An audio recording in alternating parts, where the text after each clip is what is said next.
Gum Gurubhyo Nama. Srimad Bhagavad Gita, Chapter 8, AKSHARABRAHMA Yoga, Shloka 17.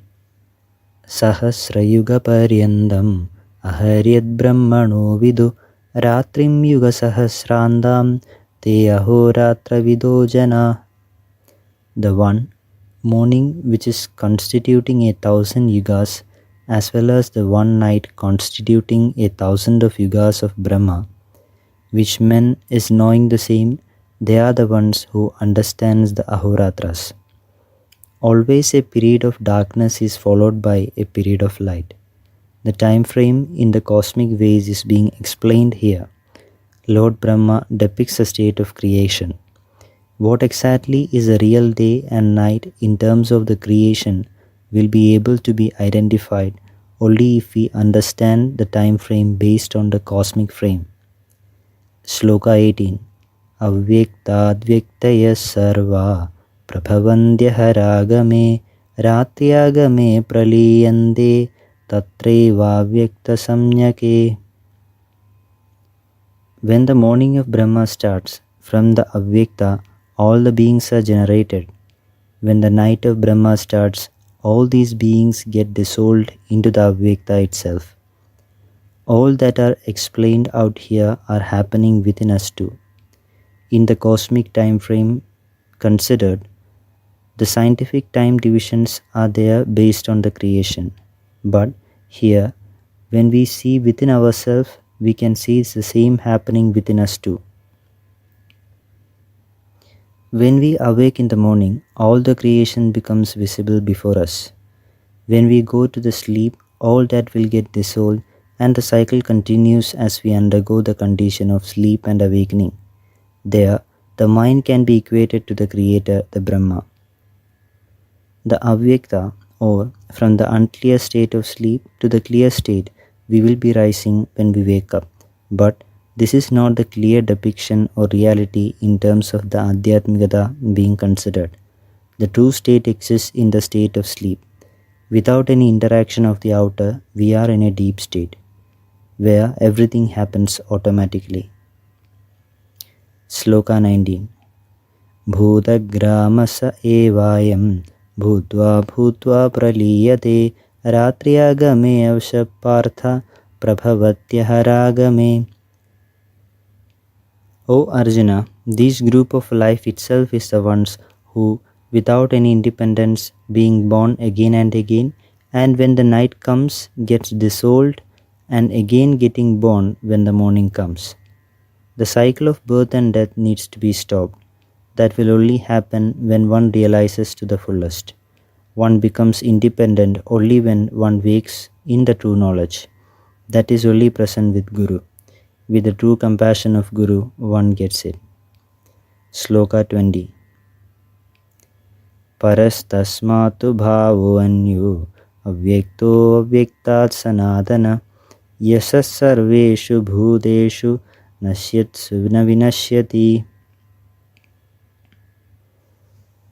But what exists in the bhava of avyakta, which is of the nature of most auspicious and ever existing, but is different from the avyakta under discussion, that will not be undergoing destruction even if all the bhutas are destroyed.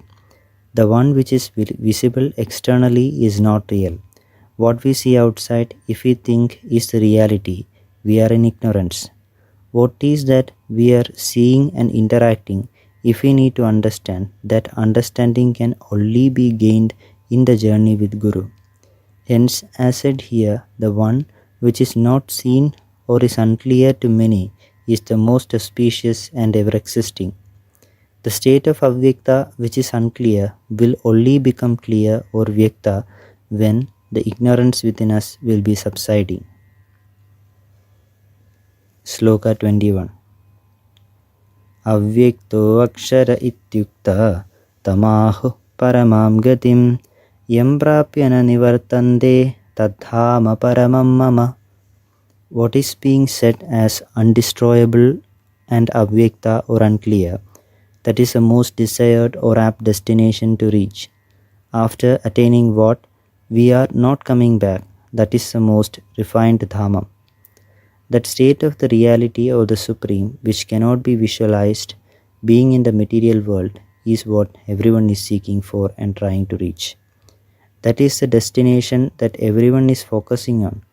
The ignorant ones will not be understanding that level. When the state of understanding is reached, there will not be any going back. Once the truth is being visualized, then no one will ever like to come away from the same. Towards that realization, one will be traveling then. As said previously, destination is actually within us. We are in a state where we could not recognize it exactly if it is being explained by someone too, until and unless it gets experienced from within, that transformation or visualization will not happen. Sloka 22. Purusha sapara partha bhaktya labhyastvananyaya yasyantastani bhutani yena sarvamidam tatam.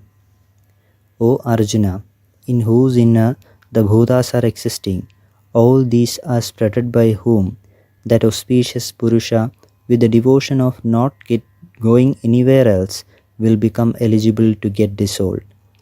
Towards the inner self who is looking, to him only everything will get revealed. If towards the outer one is looking for the truth, he will be deviated from the real path he should be going. Sloka 23. Yatra kale tvanavrittim avrittim chaiva yogina prayata yanditam kalam vakshyami bharatarshapha. O Arjuna, in which all times if the yogis undergo death, they will or will not attain punarjanma or rebirth, that time can be said by me. The way of anyone that undergoes a cycle of birth and death, when will it be stopping at all, is relied on the Supreme.